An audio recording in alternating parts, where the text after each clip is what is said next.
নমস্কার বন্ধুরা। আজকের আমাদের আলোচনার বিষয়বস্তু হলো ই কমার্স। ই কমার্স কী এবং এর কী প্রকারভেদ এবং এটি কিভাবে কাজ করে। বর্তমানে ই কমার্স আমাদের কেনাকাটার পদ্ধতি বদলে দিচ্ছে। অ্যামাজনের মতো ছোট ব্যবসা থেকে শুরু করে ওয়ালমার্টের মতো বড় প্রতিষ্ঠান পর্যন্ত কোম্পানিগুলো বিশ্ব জুড়ে গ্রাহকদের কাছে পৌঁছানোর জন্যে অনলাইন প্ল্যাটফর্ম ব্যবহার করছে। 2023 সালে বিশ্বব্যাপী খুচরো ই কমার্স বিক্রির পরিমাণ $5.8 ট্রিলিয়ন পৌঁছেছে। আশা করা যাচ্ছে যে আগামী কয়েক বছর এই পরিমাণ 39% বৃদ্ধি পেয়ে 2027 সালের মধ্যে $8 ট্রিলিয়ন দাঁড়াবে। এই নির্দেশিকাটি আপনাদের ই কমার্স জগৎ বোঝাতে এবং একটি শিল্পে সফল হওয়ার উপায় শেখাতে সাহায্য করবে। তাহলে ই কমার্স বলতে আমরা কি বুঝবো? ই কমার্স বা ইলেকট্রনিক্স কমার্স হলো একটি ডিজিটাল বাজার যেখানে ব্যবসা প্রতিষ্ঠান ও গ্রাহকরা ওয়েবসাইট, মোবাইল অ্যাপ অথবা অ্যামাজন, ইবে ও ফ্লিপকার্টের মতো প্ল্যাটফর্মের মাধ্যমে পণ্য ও সেবা ক্রয় বিক্রয় করতে পারে। ই কমার্স বিশ্বব্যাপী অনলাইন কেনাকাটাকে আরও সুবিধাজনক এবং সহজলভ্য করে তুলেছে। ই কমার্স একটি বাস্তব উদাহরণ আমি এখানে আজকে বলবো। তাহলে ই কমার্স ভারতের বেঙ্গালুরুর একজন কর্পোরেট কর্মী শক্তি একজোড়া নতুন ডিজাইনার স্নিকার্স কিনতে চান। তিনি অনলাইনে খুঁজে মার্কিন যুক্তরাষ্ট্রের নিউ ইয়র্ক সিটির একটি জনপ্রিয় ব্র্যান্ডের সীমিত সংস্করণের এক্সক্লুসিভ আইটেম একজোড়া স্নিকার্স খুঁজে পেয়েছেন। তিনি অনলাইনে অর্ডার দেন এবং স্নিকার্সের দাম পরিশোধ করেন এবং বিক্রেতা সেগুলো বেঙ্গালুরু তার কাছে পাঠিয়ে দেন। তো কয়েকদিন পর স্নিকার্সগুলো হাতে পান তিনি, যেগুলো তিনি হাজার হাজার মাইল দূরের এক ব্যবসায়ীর কাছ থেকে কেনেন। তাহলে এটাই হলো ই কমার্সের উদাহরণ। ই কমার্সের প্রকারভেদ কী? ই কমার্স বিভিন্ন ব্যবসায়িক চাহিদা এবং গ্রাহকের পছন্দ অনুসারে নানা ধরনের মডেল সরবরাহ করে। অনলাইন জগতে প্রবেশ করতে বা এর উপস্থিতি প্রসারিত করতে এই প্রকারভেদগুলো বোঝা অত্যন্ত গুরুত্বপূর্ণ। যেমন প্রথমে আমি বলবো B2C, ব্যবসা থেকে ভোক্তা। তার মানে B2C means business to consumer, ব্যবসা থেকে ভোক্তা। B2C হলো সবচেয়ে প্রচলিত ই কমার্স মডেল, যেখানে কোম্পানিগুলো সরাসরি স্বতন্ত্র গ্রাহকদের কাছে পণ্য বা পরিষেবা বিক্রি করে। উদাহরণস্বরূপ, একজন গ্রাহক অ্যামাজন থেকে একটি নতুন স্মার্টফোন কেনেন। B2B, ব্যবসা থেকে ব্যবসা, বিজনেস টু বিজনেস। B2B বলতে বোঝায় বিভিন্ন কোম্পানির অন্যান্য ব্যবসার কাছে তার পণ্য ও পরিষেবা বিক্রি করা। এই মডেলে প্রায়শই বৃহত্তর পরিমাণ, আরও জটিল লেনদেন এবং দীর্ঘ বিক্রয় চক্র দেখা যায়। উদাহরণস্বরূপ, অ্যামাজনের মতো একটি ই কমার্স কোম্পানি রেজরোপে এর মতো কোনো কোম্পানির কাছ থেকে একটি পেমেন্ট গেটওয়ে কিনে নেয়। এরপরে বলবো C2C, ভোক্তা থেকে ভোক্তা, consumer two consumer. C2C e commerce হলো এমন প্ল্যাটফর্ম যা পণ্য পরিষেবা কেনা বেচা করতে আগ্রহী ব্যক্তিদের অন্যান্য ব্যক্তির সাথে সংযুক্ত করে। উদাহরণস্বরূপ, একজন ব্যক্তি তার পুরনো বইগুলো ইবে বিক্রি করেন, সেগুলো আরেকজন কিনে নেন। এরপরে বলবো C2B, ভোক্তা থেকে ব্যবসা, কনজিউমার টু বিজনেস। C2B ই কমার্সে ব্যক্তিরা কোম্পানিগুলোকে পণ্য বা পরিষেবা প্রদান করেন। উদাহরণস্বরূপ, অ্যাপওয়ার্কের মতো ফ্রিল্যান্স মার্কেটপ্লেসগুলো এই বিভাগের অন্তর্ভুক্ত, যা পেশাদারদের বিশ্বজুড়ে ব্যবসা প্রতিষ্ঠানগুলোর কাছে তাদের দক্ষতা বিক্রি করার সুযোগ করে দেয়। এরপরে বলবো আমি C2Z বা জি, ভোক্তা থেকে সরকার, কনজিউমার টু গভর্নমেন্ট। নাগরিক থেকে সরাসরি C2G বলতে নাগরিক এবং সরকারি সংস্থাগুলোর মধ্যে লেনদেনকে বোঝায়। যদিও এর প্রচলন কম, তবে এর গুরুত্ব ক্রমশ বাড়ছে। উদাহরণস্বরূপ, অনলাইনে কর দাখিল করা বা ওয়েব পোর্টালের মাধ্যমে সরকারি পরিষেবার জন্য অর্থ প্রদান করা। আমরা বলতে পারি ভোক্তা থেকে সরকার, কনজিউমার টু গভর্নমেন্ট। ব্যবসা থেকে প্রশাসন এবার বলবো B2A, বিজনেস টু অ্যাডমিনিস্ট্রেশন। ব্যবসায় প্রশাসন B2A বলতে বোঝায় ব্যবসায়িক প্রতিষ্ঠানগুলোর সরকারি সংস্থা বা অন্যান্য জনপ্রশাসনের সাথে লেনদেন করা। কোম্পানিগুলো প্রায়শই ক্রয় প্রক্রিয়া বা দীর্ঘমেয়াদী চুক্তির মাধ্যমে সরকারি প্রতিষ্ঠানগুলোকে পণ্য বা পরিষেবা সরবরাহ করে। স্বাস্থ্যসেবা, অবকাঠামো এবং জনসেবার মতো ক্ষেত্রগুলোতে এই মডেলগুলি অপরিহার্য, যেখানে সরকারগুলো প্রয়োজনীয় পণ্য এবং পরিষেবা দক্ষতার সাথে এবং স্বচ্ছভাবে সরবরাহ করার জন্যে ব্যবসায়িক প্রতিষ্ঠানগুলোর উপরে নির্ভর করে। এবারে বলবো আমি ই-কমার্স কীভাবে কাজ করে। ই-কমার্স প্রক্রিয়ার বিস্তারিত বিবরণ আছে, যেমন গ্রাহকের ব্রাউজিং।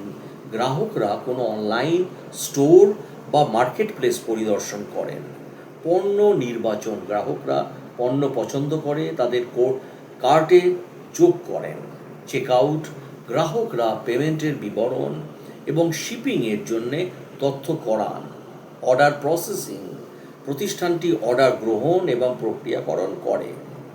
অর্ডার পূরণ, অর্ডারটি পূরণের জন্য অনুমোদিত হয়।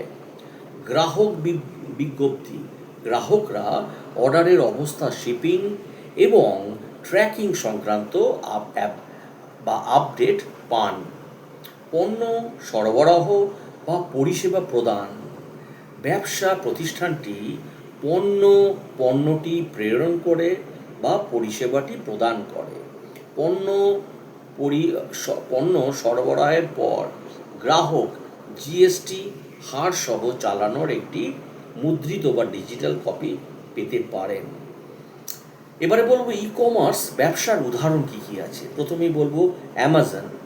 এর যাত্রা শুরু 1994 সালের মার্কিন যুক্তরাষ্ট্রের ওয়াশিংটনের বেলভিউতে জেফ বোজেসের হাতে প্রতিষ্ঠিত একটি ছোট অনলাইন বইয়ের দোকান থেকে। তাদের বর্তমান অবস্থান বহু দেশে উপস্থিতি সহ একটি বিশ্বব্যাপী ই-কমার্স জায়ান্ট, যা ক্লাউড কম্পিউটিং, স্ট্রিমিং পরিষেবা এবং গ্রোসারি ডেলিভারি সহ বিস্তৃত পরিসরের পণ্য এবং পরিষেবা প্রদান করে। এরপরে আসবো ফ্লিপকার্ট। এদের যাত্রা শুরু 2007 সালে ভারতের বেঙ্গালুরুতে।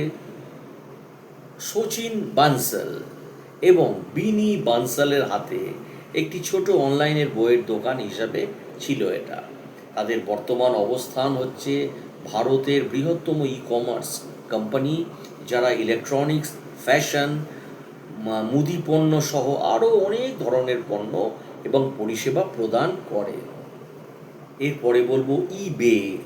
এদের যাত্রা শুরু 1995 সালের মার্কিন যুক্তরাষ্ট্রের ক্যালিফোর্নিয়ার সান হোসেতে পিয়ের ওমিডিয়ার কর্তৃত্ব প্রতিষ্ঠিত একটি অনলাইন নিলাম ওয়েবসাইট হিসাবে।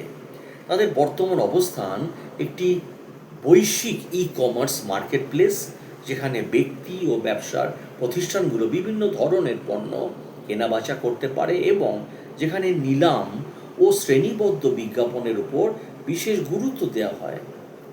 মিন্ত্রা। এদের যাত্রা শুরু 2007 সালে ভারতের বেঙ্গালুরুতে বিনীত রাও, মুকেশ মাধোয়েল এবং আশুতোষ ভালানি দ্বারা প্রতিষ্ঠিত একটি অনলাইন ফ্যাশন রিটেলার হিসাবে। তাদের বর্তমান অবস্থান ভারতের একটি শীর্ষস্থানীয় ফ্যাশন ই-কমার্স প্ল্যাটফর্ম, যা সেরা ব্র্যান্ডগুলির পোশাক জুতো এবং অ্যাক্সেসরিজের বিশাল সম্ভার সরবরাহ করে। এরপরে বলবো আলিবাবা সূচনা। 1999 সালে চীনের হাংঝৌতে জ্যাক মা কর্তৃত্ব প্রতিষ্ঠিত একটি business to business online market place হিসাবে তারা এখন এই বিশ্বব্যাপী ই কমার্সে জায়ান্ট, যা খুচরো এবং পাইকারি উভয় প্ল্যাটফর্ম পরিচালনা করে এবং বিশ্বজুড়ে ব্যবসা ও ভোক্তাদের সংযুক্ত করে। এরপরে আসবো ই কমার্স কোথায় এবং কিভাবে সংগঠিত হয়। ই কমার্স প্রধানত 3টি চ্যানেলের মাধ্যমে সংগঠিত হয়: কম্পিউটার, মোবাইল ডিভাইস এবং ট্যাবলেট। প্রতিটি প্ল্যাটফর্ম বিভিন্ন ভোক্তার পছন্দ এবং পরিস্থিতি অনুযায়ী একটি স্বতন্ত্র কেনাকাটার অভিজ্ঞতা প্রদান করে। তাহলে এম কমার্স, যেটা মোবাইল কমার্স, এটি কি? এম কমার্স বা মোবাইল কমার্স হলো স্মার্টফোন এবং ট্যাবলেটের ব্যবহার করে পণ্য এবং পরিষেবা কেনাবেচার একটি ক্রমবর্ধমান পদ্ধতি। 2023 সালে বিশ্বব্যাপী খুচরো ই কমার্স বিক্রয়ের প্রায় 60% মোবাইল কমার্সের মাধ্যমে সম্পন্ন হয়েছিল, যা মোবাইল শপিংয়ের প্রতি ক্রমবর্ধমান আগ্রহকে তুলে ধরে। আজকে ডিজিটাল বিশ্বে সফল হতে হলে মোবাইল ডিভাইসের জন্য আপনার অনলাইন স্টোরকে অপটিমাইজ করা অপরিহার্য। এরপরে বলবো enterprise e commerce. Enterprise e commerce বলতে বড় কোম্পানি বা প্রতিষ্ঠানের কাছে পণ্য ক্রয় বিক্রয়কে বোঝায়। আরও বড় বড় ব্যবসা প্রতিষ্ঠানে অনলাইন বিক্রয়ের দিকে ঝুঁকছে বলে এই খাতটি ক্রমবর্ধমান বৃদ্ধি পাচ্ছে। এতে প্রায়শই আরও জটিল লেনদেন দেখা যায় এবং বড় আকারের অর্ডার ও ইনভেন্টারি কার্যকরভাবে পরিচালনা করার জন্যে অত্যাধুনিক সিস্টেমের প্রয়োজন হয়।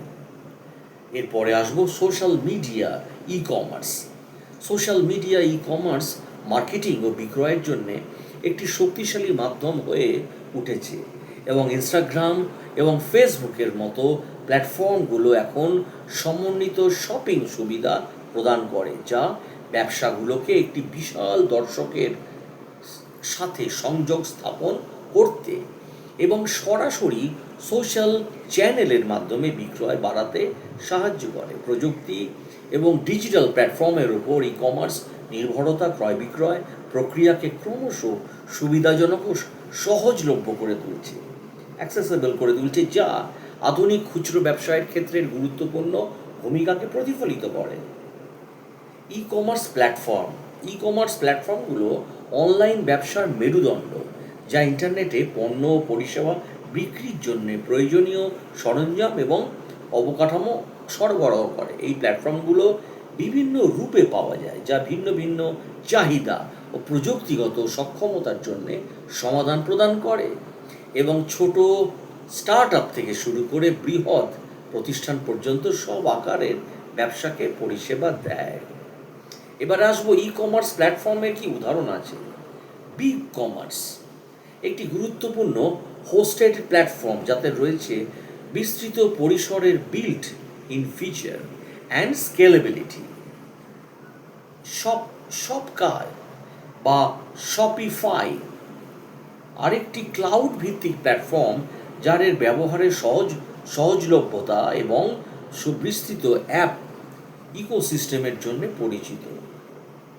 উইক্স একটি বহুমুখী প্ল্যাটফর্ম, যা ওয়েবসাইট তৈরি করে ই কমার্স উভয় সুবিধাই প্রদান করেছে।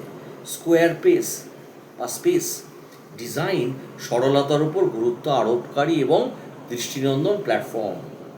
ও কমার্স ওয়ার্ডপ্রেসের জন্য একটি বিনামূল্যের ওপেন সোর্স প্লাগইন, যা উচ্চমাত্রায় কাস্টমাইজ এবং নমনীয়তা প্রদান করে। ম্যাজেন্টো একটি আরও জটিল ওপেন সোর্স প্ল্যাটফর্ম, যা বৃহৎ পরিসরের ই কমার্স কার্যক্রমের জন্য উপযুক্ত।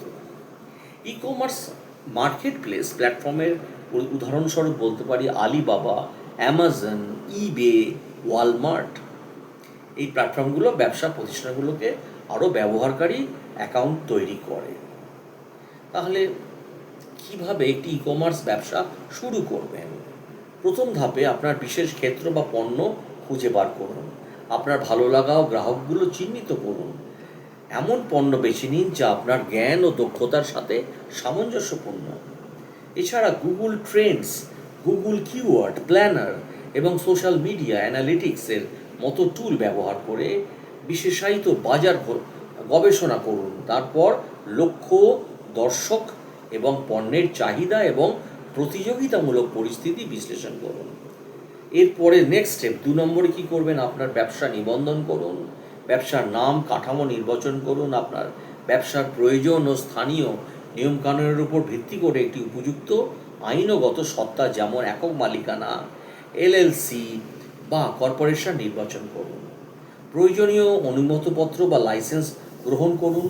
যথাযথ সরকারি কর্তৃপক্ষের কাছ থেকে আপনার ব্যবসা নিবন্ধন করুন এবং বিক্রয়কর অনুমোদিত পত্র এবং ব্যবসায়িক লাইসেন্সের মতো প্রয়োজনীয় অনুমতিপত্র লাইসেন্স সংগ্রহ করুন। স্টেপ 3-তে কী করতে হবে, একটি শক্তিশালী ব্র্যান্ড তৈরি করুন। একটি অনন্য ব্র্যান্ড পরিচিতি গড়ে তুলুন যা আপনার ব্যবসার মূল্যবোধকে প্রতিফলিত করে। বিক্রয় চ্যানেল নির্বাচন করুন। এমন একটি প্ল্যাটফর্ম নির্বাচন করুন যেখানে আপনার লক্ষ্য গ্রাহকেরা সক্রিয়, যেমন আপনার নিজের online store, social media platform অথবা অ্যামাজন বা ইবের মতো মার্কেট প্লেস। 4th স্টেপে কী করবেন, আপনার অনলাইন স্টোর তৈরি করুন। আপনার প্রয়োজনীয় বাজেট অনুযায়ী শপিফাই, কমার্স বা বিগ কমার্সের মতো একটি প্ল্যাটফর্ম বেছে নিন। আপনার স্টোরের ডিজাইন কাস্টমাইজড করুন, মোবাইলের জন্য অপটিমাইজ করুন, অপরিহার্য বৈশিষ্ট্যগুলো একত্রীভূত করুন। আপনার ব্যবসা চালু করুন এবং বাজারজাত করুন। পণ্য আপলোড করুন এবং আপনার স্টোর চালু করুন। বিপণন কৌশল বাস্তবায়ন করুন, যেমন আপনার কাঙ্ক্ষিত দর্শকের কাছে পৌঁছানোর জন্য social media marketing, search engine optimization, SEO, content marketing, email marketing এবং পেইড অ্যাডভার্টাইজিং ব্যবহার করুন। প্রভাবশালীদের সাথে সম্পর্ক গড়ে তুলুন। চমৎকার গ্রাহক সেবা প্রদান করুন। কমার্স অনলাইন বিক্রয় চ্যানেল করতে হবে। অনলাইন স্টোর সরাসরি গ্রাহকের কাছে। নিজের অনলাইন স্টোর তৈরি করে আপনি পণ্যের উপস্থাপনা নিয়ন্ত্রণ করতে এবং গ্রাহকের জন্য অ্যাক্সেস করতে পারেন। সরাসরি গ্রাহকদের কাছে বিক্রি করার অর্থ হলো সমস্ত লাভ নিজের কাছে রাখা এবং তৃতীয় পক্ষের ব্র্যান্ডিং নিয়ম এড়ানো, যদিও ট্রাফিক আনা বেশ কঠিন হতে পারে।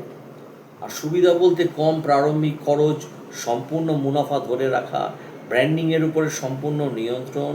আর অসুবিধা বলতে ট্রাফিক তৈরি করা বেশ কঠিন আর অর্ডার ব্যবস্থাপনার প্রয়োজন হয়। তাই আধুনিক বাজার বলতে ইনস্টাগ্রাম, টিকটক যেটা বন্ধ আছে এখানে, ফেসবুক এবং স্পটিফাই এর মতো প্ল্যাটফর্মগুলো কন্টেন্ট নির্ভর চ্যানেলের মাধ্যমে বাণিজ্যকে সম্ভব করে তোলে। সুবিধা বলতে অন্তর্নিহিত দর্শক থাকে, প্রতিযোগিতামূলক বিপণনের সুবিধা থাকে। ঐতিহ্যবাহী বাজার বলতে যেটা বললাম, অ্যামাজন, ইটিসি, ইবে, গুগল শপিংয়ের মতো সাইটগুলো বিশাল গ্রাহকদের গোষ্ঠীর কাছে পৌঁছানোর সুযোগ করে দেয়। আর এর মধ্যে থাকে খুচরো, থাকে পাইকারি থাকে, এগুলো থাকে, পুরো বিক্রেতারা থাকে, হ্যাঁ, এর মাধ্যমে। আর এই হলো আজকে আপনারা আলোচনা করলাম যে কমার্স কি কাকে বলে আর কিভাবে এটা করা যায়। আর কমার্স ব্যবসার পেমেন্ট পদ্ধতিগুলো বলতে আমি বলে দেবো যে ক্রেডিট এবং debit card, UPI payment, digital wallet, ব্যাংকে স্থানান্তর করা যায়, cash on delivery, COD, mobile payment, এখনই কিনুন পরে শোধ করুন, পরে পরিশোধ করুন, ক্রিপ্টোকারেন্সি, প্রিপেড কার্ড। কমার্স রাজস্ব মডেলের প্রকারভেদ আছে, যেমন ড্রপ শিপিং, হোয়াইট লেবেলিং, এগুলো আছে। পাইকারি ব্যবসা, ড্রপ শিপিং বলতে বোঝায় এখানে আপনি কোনো ইনভেন্টারি না রেখেই পণ্য বিক্রি করেন, অর্ডার পেলে আপনি সরবরাহকারীর কাছ থেকে তা ক্রয় করেন, যিনি সরাসরি গ্রাহকের কাছে পাঠিয়ে দেন। এই মডেলে বিনিয়োগ খুব কম লাগে এবং কিন্তু এটি নির্ভরযোগ্য, ব্যবসায়কারী এবং কার্যকর গ্রাহক পরিষেবার উপর নির্ভরশীল। আর যেটা বললাম হোয়াইট লেবেলিং হলো অন্য কোনো কোম্পানির তৈরি পণ্য নিজের ব্র্যান্ডের অধীনে বিক্রি করা, এটি আপনাকে প্রতিষ্ঠিত পণ্য ব্যবহার করে তাতে নিজের ব্র্যান্ডিং যুক্ত করার সুযোগ দেয়, যা দ্রুত ব্যবসা সম্প্রসারণে সাহায্য করে। এরপরে আছে পাইকারি ব্যবসা, প্রাইভেট লেবেলিং, চাঁদা আছে সাবস্ক্রিপশন মডেলে গ্রাহকদের কাছ থেকে পণ্য বা পরিষেবা নিয়মিত ডেলিভারির জন্য একটি নির্দিষ্ট ফি নেওয়া হয়। এটি অনুমানযোগ্য রাজস্ব প্রদান করে এবং গ্রাহক ধরে রাখার হার বাড়ায়, যার উদাহরণ হলো মিল কিট এবং স্ট্রিমিং পরিষেবা। ই কমার্স ব্যবসার সুবিধা নিয়ে তো আমি বললাম, এবং এর মধ্যে পণ্যের বিস্তৃত পরিসর এবং সহজলভ্যতা আছে, বিশ্বব্যাপী প্রসার হয়, কম খরচে হয়, ব্যক্তিগতকরণ এবং লক্ষ্যভিত্তিক সুপারিশ থাকে, ব্যয় সাশ্রয়ী বিপণন বা নমনীয়তা থাকে, বর্ধিত বিকল্প এবং কম প্রারম্ভিক খরচ থাকে, অর্ডার করার সুবিধা এবং তুলনামূলক কেনাকাটা হয়। ই কমার্স ব্যবসার অসুবিধাগুলো বলতে যে এর সম্ভাব্য অসুবিধাগুলো সম্পর্কে সচেতন থাকা অত্যন্ত জরুরি। এই প্রতিবন্ধকগুলো বুঝতে পারলে তা কাটিয়ে ওঠার কৌশল তৈরি করতে এবং একটি আরও স্থিতিশীল অনলাইন ব্যবসা গড়ে তুলতে সাহায্য করে। সীমিত গ্রাহক পরিষেবা পণ্যের অভিজ্ঞতা হয়, অপেক্ষায় কম এবং নিরাপত্তা সংক্রান্ত উদ্বেগ হয়, সীমিত মুখোমুখি আলাপচারিতা, প্রযুক্তিগত অসুবিধা আছে এখানে, ডেটা নিরাপত্তা এবং শিপিং সংক্রান্ত চ্যালেঞ্জ আছে, বৃহৎ পরিসরের শিপিং ও ফুলফিলমেন্ট এবং তাৎক্ষণিক সন্তুষ্টি আছে, প্রযুক্তির উপর নির্ভরতা এবং উচ্চতর প্রতিযোগিতা আছে, ফেরত এবং গ্রাহক সেবার চাহিদা আছে। তো ই কমার্সের ইতিহাসটা আমি বললাম আপনাদের কাছে এতক্ষণ ধরে। 1969 এটি হয়েছিল। এছাড়াও 1971 থেকে 1972 এটা স্ট্যানফোর্ডে হয়েছিল। 1979 মাইকেল অলড্রিচ একটি লেনদেন প্রক্রিয়ার কম্পিউটার এবং একটি পরিবর্তন টেলিভিশন ব্যবহার করে প্রথম অনলাইন শপিং করেন। এবং আধুনিক ই কমার্সের উদাহরণ বা উত্থান বলতে গেলে বোঝায় ইন্টারনেট জনসংযোগ উন্মোচন করা হয় 1991 সালে। 1992 সালে প্রথম অনলাইন বইয়ের দোকান হিসাবে বুক স্টকস আনলিমিটেড চালু হয়। 1994 সালে নেটস্কেপ নেভিগেটর একটি ওয়েব ব্রাউজার টুল চালু করেন। 1995 সালে অ্যামাজন ইবের যাত্রা শুরু হয়। তো ই কমার্স নিয়ে আজকে আমরা আলোচনা করলাম। যদি ভিডিওটা আপনাদের ভালো লাগে প্লিজ চ্যানেলটিকে সাবস্ক্রাইব এবং শেয়ার করে দেবেন।